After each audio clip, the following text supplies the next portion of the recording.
Hi అండి. చక్ర balancing వాస్తు YouTube ప్రేక్షకులందరికీ నా నమస్కారాలు. సంకష్టహర చతుర్థి మే నెలలో 16వ తారీఖున వచ్చింది. శుక్రవారం రావడం ఒక విశేషం. అయితే మూలా నక్షత్రంలో వచ్చింది. మూలా నక్షత్రంలో రావడం వలన విద్యార్థులందరికీ కూడా చాలా చాలా మంచిది. మనం ఇన్ని రోజుల నుంచి కూడా సంకష్టహర చతుర్థి పూజ అనేది కంప్లీట్గా ఫినాన్షియల్ డెవలప్మెంట్ కొరకనే చెప్పుకునేవాళ్ళం. కానీ ఈ సంకష్టహర చతుర్థి మాత్రం మనకి కంప్లీట్గా విద్యార్థుల యొక్క అభివృద్ధి కొరకు, అదేవిధంగా విద్యలో బాగా రాణించడానికి, వాళ్ళు ఏదైనా ఎగ్జామ్స్ రాసినప్పుడు ఎగ్జామ్స్లో చాలా మంచి స్థాయిలో వాళ్ళు స్థిరపడడానికి ఉపయోగపడుతుంది. మెయిన్ ఇంపార్టెంట్గా ఏం చేస్తారంటే కనుక, మూలా నక్షత్రం అనేది మనకి సరస్వతీదేవి యొక్క నక్షత్రం.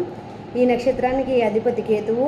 ఎప్పుడైతే ఈ నక్షత్రంలో సంకష్టహర చతుర్థి వస్తుందో ఆ రోజు విద్యార్థులతో గరికమాల, అదేవిధంగా జిల్లేడుమాల గణపతి దేవాలయంలో గణపతికి వేయించండి. వీలైతే మీరు చేయగలిగితే కుడుములు వండి 7 కుడుములు పిల్లలతో ఆ రోజు పంచిపెడితే చాలా మంచిది.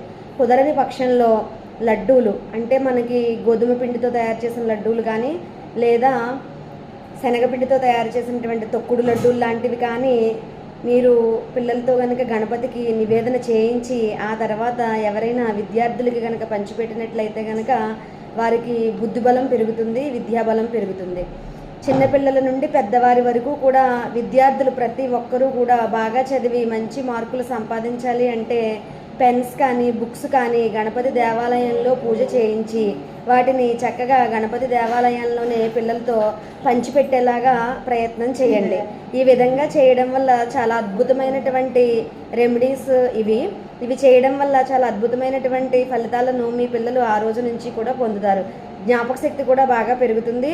ఓం గం గణపతియే నమః అన్న మంత్రం ఆ రోజు పిల్లలతో 108 సార్లు చదివించండి. ఓకేనండి.